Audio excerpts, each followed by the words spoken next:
All right, really quick. The myth of Jesus is a myth. I just want to cover this really fast because you'll hear this if you haven't. If you ever start telling people that you believe Scripture is historically accurate, they will come to you and say, oh, it's been proven that Jesus just follows all the myths that have come before him. That there are all these other mythological figures that already did everything that Jesus did. It just proves it. And here's the examples they typically will give you. Hercules, Mithras, Dionysus, and Osiris. And the claim is this. All these myths predate Christianity and are very similar to Christianity. They all have a virgin birth, a crucifixion, a resurrection. They're all called the Son of God. They have redemption and salvation by blood.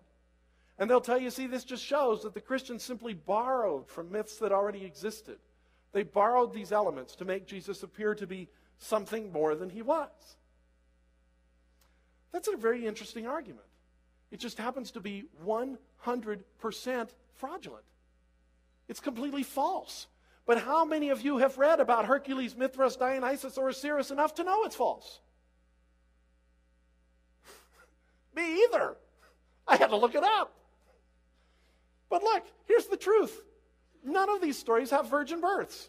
One of them is born from a rock and one from the sun. I suppose you could call those virgin births. But you have to argue that's a much different kind of virgin birth than we're talking about with Jesus, is it not? There are no crucifixions, not one. None of these stories are about crucifixion. The closest you get is one of the guys is torn apart, literally, by the other gods. They just yank him into pieces. But that's really a stretch, pardon the pun, to call that a crucifixion.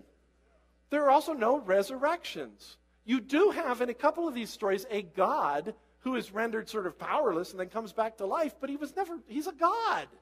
He was never dead, really. There's no bodily death of any of these people. None of these are thought to be historical people.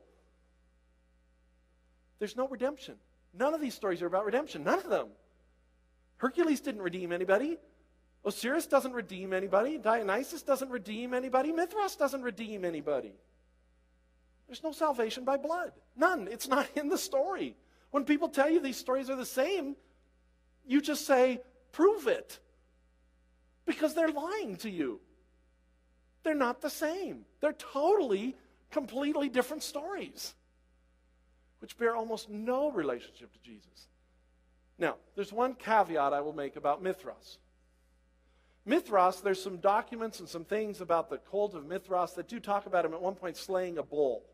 And it seems to maybe talk about the blood of the bull having some sort of salvation redemption.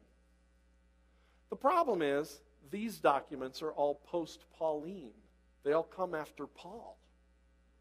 They simply argue that since Mithras existed before Paul, these documents must relate to what they believed before Paul. But nobody believes that. The people who actually study Mithras will tell you that the cult of Mithras prior to Christianity is very, very different than the cult of Mithras after Christianity.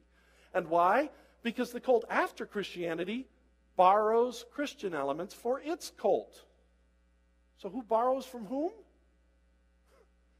That's very convenient. Oh, look, it's very similar to Christianity. You must have borrowed. Only if you believe in reverse causology or a time machine. So this is what I say about that. Mithras is actually post-Pauline, so whatever. I couldn't think of a better way to answer that one. All right, here's what we come to. The Smithsonian Department, Smithsonian, okay? Not the Christian Faith Religious Museum, okay? The Smithsonian Department of Anthropology has this to say about the Bible. Much of the Bible, in particular the historical books of the Old Testament, are as accurate historical documents as any that we have from antiquity, and are in fact more accurate than many of the Egyptian, Mesopotamian, or Greek histories. You know why? Because the Bible does record defeats. Isn't that interesting? One of the few ancient manuscripts which actually records the defeats and the humiliations of the Israelites.